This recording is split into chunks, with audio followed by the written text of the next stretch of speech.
தமிழ்நாட்டில் இன்று 4 மாவட்டங்களுக்கு அதி கனமழைக்கான ரெட் அலர்ட் விடுக்கப்பட்டுள்ளது. விழுப்புரம், செங்கல்பட்டு, கடலூர், மயிலாடுதுறை ஆகிய மாவட்டங்களுக்கு அதி கனமழைக்கான ரெட் அலர்ட் விடுக்கப்பட்டுள்ளது. அதேபோல புதுச்சேரிக்கும் ரெட் அலர்ட் விடுக்கப்பட்டுள்ளது. சென்னை, திருவள்ளூர், காஞ்சிபுரம், ராணிப்பேட்டை, திருவண்ணாமலை, கள்ளக்குறிச்சி ஆகிய மாவட்டங்களுக்கும், அரியலூர், பெரம்பலூர், தஞ்சாவூர், திருவாரூர், நாகப்பட்டினம் ஆகிய மாவட்டங்களுக்கும் மிக கனமழைக்கான ஆரஞ்சு அலர்ட் விடுக்கப்பட்டுள்ளது.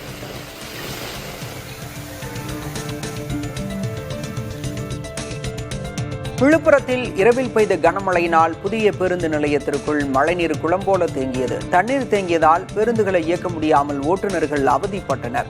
தொடர் விடுமுறையை முடித்து சென்னை திரும்பிய பயணிகளும் முழங்கால் அளவிலான நீரில் நடந்து சென்று பயணம் செய்யும் அவல நிலை ஏற்பட்டது. ஒவ்வொரு மழையின் போதும் இந்த மாதிரியாக தண்ணீர் தேங்குவது வாடிக்கையாயிருப்பதாக மக்கள் குற்றம் சாட்டுகின்றனர்.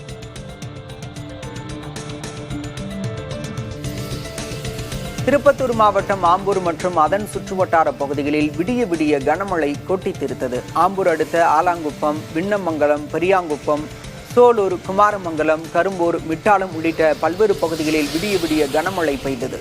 இதனால் குளிர்ச்சியான சூழல் உருவானதால் பொதுமக்கள் மற்றும் விவசாயிகள் மகிழ்ச்சி அடைந்தனர்.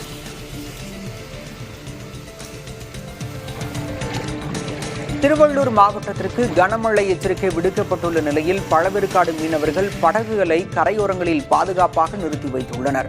மீனவர்கள் இன்று கடலுக்கு செல்லாததால் மீன்பிடி வலைகள் மற்றும் மீன்பிடி கலன்களையும் கரையோரத்தில் வைத்துள்ளனர்.